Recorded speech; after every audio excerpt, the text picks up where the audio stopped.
Hello radio enthusiasts, welcome to another video about early radio from the Roaring Twenties Antique Radio Museum. In this video we're going to showcase the life of one of the most important and yet least known men in radio history, Reginald Aubrey Fessenden. Reginald Fessenden was born on October 6, 1866 in the small town of East Bolton, Canada. Fessenden's father, Elijah Fessenden, was a preacher, a career his son had no interest in. In 1876, when Fessenden was just 10 years old, his uncle Cortez was invited to the home of Alexander Graham Bell for a demonstration of his new invention, the telephone. When Cortez told his nephew of the experience, Reginald became very excited about it. Reginald also wondered why the wires were needed. At the time, his uncle thought it was just one of those crazy things that pops into a 10-year-old's mind. Before that young boy turned 40 years old, he would invent broadcast radio.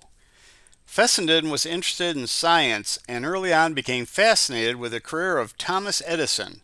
He decided he wanted to work for Edison, so he headed for New York, where Edison was working. Fessenden applied for a job with Edison and was hired in 1886. His job would be testing equipment at the Edison Machine Works, but within a year, Edison decided to make Fessenden his chief chemist.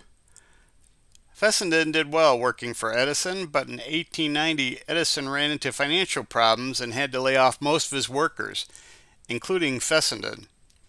That same year, Fessenden was hired to work at the United States Company, a division of Westinghouse. While there, he invented a significant improvement to Edison's light bulb. Improved and less expensive lead-in wires that supply power to the bulb's filament. He was granted a patent on that invention on February 18, 1891. Edison's invention helped Westinghouse defeat Edison in the current war, when Westinghouse's AC power went out over Edison's DC power. Fessenden left the United States Company later that year. In 1892, he accepted a professorship at Purdue University's brand new electrical engineering department. George Westinghouse would use his considerable influence to persuade what is now the University of Pittsburgh to hire him to lead the same department there in 1893. In 1899, while working at the university, Fessenden invented wireless telephone. In 1900, Fessenden joined the United States Weather Bureau. The Weather Bureau was trying to develop a system to broadcast weather forecasts. His employment agreement called for Fessenden to keep the rights to any inventions during his time there, but the government would get free use of them. Fessenden's work progressed quickly with advances in receiver and detector technology. He also developed the heterodyne principle during his time there. A radio transmission station was built on Cobb Island in the Potomac River. It was there on December 23, 1900 that the first wireless voice transmission took place. Fessenden's boss, Bureau Chief Willis Moore, was pressuring Fessenden to get a 50% share of Fessenden's patents, which led Fessenden to leaving the Bureau in 1902. In September of that same year, Fessenden found two backers, millionaires Hay Walker and T.H. Givens, and together they formed the National Electric Signaling Company, or Nesco, based in Washington, D.C. The company had difficulties doing business with the U.S. Navy as Fessenden insisted on high prices for his company's products. After rejecting Nesco's quotes, the Navy had other companies build the equipment. Fessenden initiated several patent lawsuits against the Naval Department, since the Navy was having other companies use his designs in building equipment for the department. 1904 marked a new direction for the National Electric Signaling Company. The partners decided to compete with Atlantic cable transmission providers.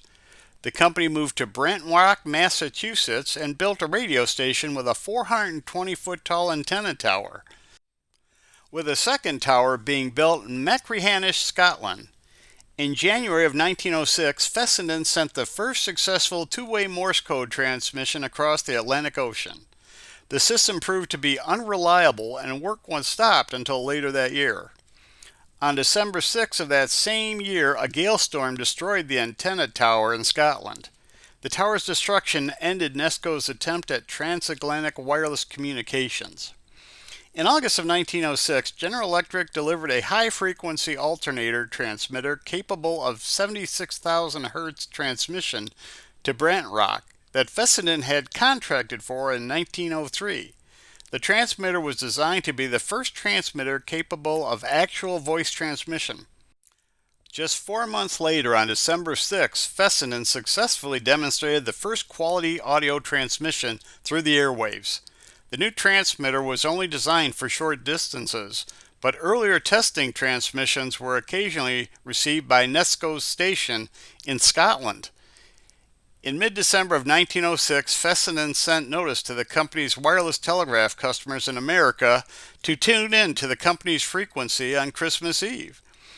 At 9:00 p.m. on December 24th, wireless operators at sea and as far away as Virginia were shocked to hear Christmas music coming through their receivers.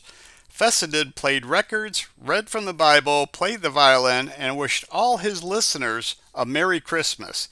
It was the first public radio broadcast ever, and Reginald Fessenden was radio's first DJ.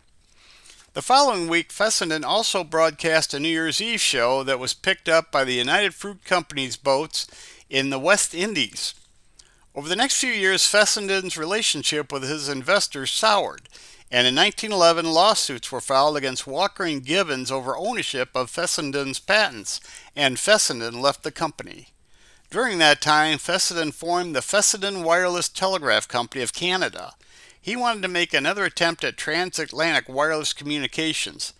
Fessenden couldn't find backers for the new venture, and he failed to get the Canadian government to license the building of transmission towers. The venture was a dead end. In 1917, the National Electric Signaling Company was sold, though Fessenden's lawsuits against his investors would not be settled for another decade. In 1912, Fessenden began working for Submarine Signal Company in Boston. His work involved submarine detection. Fessenden left the company in 1921. In 1923, 2 years after Fessenden left the company, Submarine Signal Company came out with a fathometer using Fessenden's oscillator. That device and others developed by him while he was still employed by the company earned Fessenden the Scientific American's Gold Medal in 1929. Reginald Fessenden continued to invent in his later years and moved to Bermuda, purchasing the Wistow estate. He died there on July 22, 1932 of a heart attack at age 65. At the time of his death, Fessenden had 500 patents issued on his inventions. Reginald Aubrey Fessenden's contributions to the world were many.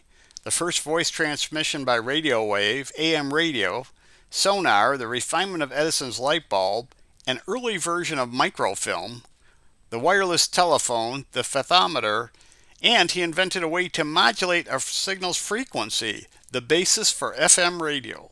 George Armstrong would later build on Fessenden's work to create FM radio in 1933. There were many, many more patents besides those, too many to list. During his lifetime and even later, Reginald Aubrey Fessenden never achieved the fame and recognition he deserved for all the accomplishments of his lifetime of work, and that fact greatly disturbed Fessenden all of his life. He gave the world far more than he had taken from it. The evidence is clear that Reginald Aubrey Fessenden was the father of radio. That's it for this video. There will be more to come as we investigate the early history of the world's first mass medium, radio. Thanks for watching.